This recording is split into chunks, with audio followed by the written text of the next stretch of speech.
ආයුබෝවන් ඔයාලා සියලු දෙනාටම. ඉතින් වෙනද වගේම අදත් ඔයාලා එකතු වෙලා ඉන්නේ ඇසිතිසි අපේ YouTube channel එකත් එක්කයි. ඉතින් අද වීඩියෝ එකෙන් මම කතා කරන්නේ ඇත්තටම ඔයාලට වැදගත් වෙන ඉස්සරහා දත් අතර හිඩසින් ඔබ ගැන පුදුම හිතෙන කරුණු කීපයක් ගැනයි.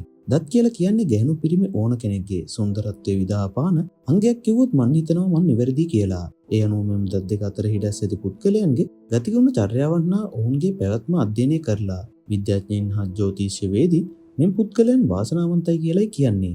හැබැයි ඔයා මේ දත් දෙක අතර හිඩසට අකමැති වුණත් මේ වීඩියෝ එකෙන් පස්සේ ඔයාලා හිතන විදිය නම් අනිවාර්යෙන්ම වෙනස් වෙනවා කිව්වොත් මන් නිවැරදි. බොහෝ දිනාගේ මන් මේ කිව්වා වගේ දත් දෙක අතර හිඩසක් දකින්න ලැබෙනවා. ඒ විදිහට මේ දත් දෙක අතර හිඩස ගැන ඉන්දියානුවන්ගේ නම් මතය වන්නේ මේ වාසනාව හා ධනය ගලායන සලකුණක් විදිහටයි. මේ දත් දෙක අතර පරතරය ගැප්ලක් එහෙම නැත්නම් වාසනා පරතරය කියලායි හඳුන්වන්නේ. ඉතින් මේ නිසා ඔයා හිතේ කනස්සල්ලෙන් කාත් එක්ක හරි hina වෙන්නවත් නැතුව හිටියනම් හැබැයි අදින් පස්සේ ඔයා එහෙමනම් හිතන එකක් නෑ.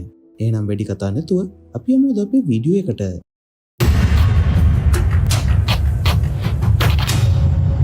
අංක 1 බුද්ධිමත් බව. මේ විදිහට දත් අතර හිඩස් තියෙන අය අනෙක් පුද්ගලයන්ට වඩා බුද්ධියෙන් හා නිර්මාණශීලීත්වයෙන් වැඩි කියලායි බොහෝ දෙනා අතර පවතින මතය වෙන්නේ. ඒ විදිහට මේ අයට දෙයක් හිතලා කිරීමේ විශේෂ හැකියාවක් තියෙනවා. අංක 2 නිතර කියවීම. මේ අයට නිතරම කියවන්න ඕනේ. කට පියාගෙන නම් ටික වෙලාවක්වත් මෙයාලා ඉන්න කැමති නෑ. ඒ වගේම මෙයාලා ළඟ හංගන්න රහස් නැත්තරම් හැමදේම ගිරව් වගේ කියවන එක නම් ඉවරයක් නෑ.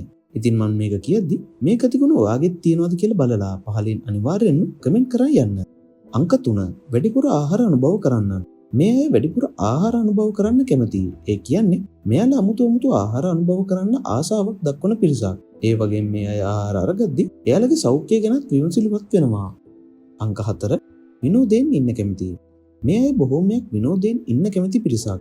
ඒ කියන්නේ පිරිසක් එක්ක එකතු වෙලා කතා බහ කරලා විහිළුවෙන් කාලය ගත කරන්න කැමති පිරිසක්. අංක 5 මුදල් කළමනාකරණය. ඒ වගේ මේ අය මුදල් එකතු කරන්නත් ඒවා දක්ෂ අන්දමින් කළමනාකරණයකින් යුතුව වියදම් කරන්නත් දක්ෂ පුද්ගලයන් පිරිසක් වෙනවා. තවද මුදල් සම්බන්ධ කාරණාවලදී Tamanට පැවැන්න කාර්යය නිසියයිරුන් ඉටු කිරීමට මොවුන් ඉතාමත් දක්ෂයි. ඒ නිසා මොවුන්ට රස්සාව ගැන හෝ මුදල් පිළිබඳ ගැටලු එන්නේ ඉතාමත් සුළු වශයෙන්ුයි. අංක 6 උපන් නායකයෙක්. මෙම් පුද්ගලයන් තුළ නායකත්ව ගති ලක්ෂණ පවතිනවා වගේම අනෙක් අයට වඩා ඉදිරියෙනුයි වැඩ කරන්නේ. ඒ කියන්නේ ඕනම තැනක මුල් තැනගෙන වැඩ කරන්න මෙයාලා දෙපාරක් හිතන්නේ නැහැ. ඒ නිසා මොහුට සාර්ථකත්වයෙන් ඉහළටම යන්න අපහසුතාවයක් නම් ඇති වෙන්නේ නැහැ. අංක 7 ධනවත් අය. මොවුන් බොහෝ සෙයින් උත්සාහවන්ත නිසා මොවුන් ඉතාමත් ඉක්මනින් සාර්ථකත්වය කරා ළඟා වෙනවා. ඒ නිසා මොවුන් ඉතා ඉක්මනින්ම ධනවත් පුද්ගලයන් බවට පත් වෙනවා. ඉතින් ඔයා මොකද හිතන්නේ මේ වීඩියෝ එක ගැන? ඔයාගෙත් අද අපි කතා කරපු විදිහේ දත් දෙක මැද හිඩසක් තියෙනවද? එහෙනම් මම අද කියපු කරුණු වලින් කීයක් ඔයාලට තියෙනවද කියලා අනිවාර්යයෙන්ම පහලින් කමෙන්ට් කරන්න අමතක කරන්න එපා. ඒ වගේම මම හිතනවා තවදුරටත් ඔයාට මේ දත් දෙක අතර හිඩස නම් ප්‍රශ්නයක් වෙන එකක් නෑ කියලා. මොකද ඔයාගේ වාසනාව තියෙන්නේ ඔයා එක්කමයි. ඔයාට තියෙන්නේ උපරිමයෙන් මහන්සි වෙන එක විතරයි. එහෙනම් මේ වගේම වීඩියෝ එකකින් අලුත් දවසක ඔබව හම්බවීමේ බලාපොරොත්තු වෙන. අදට මම සමුගන්නවා. එතෙක් රැඳී සිටින අප සමගම ඔබට සුබ දවසක්.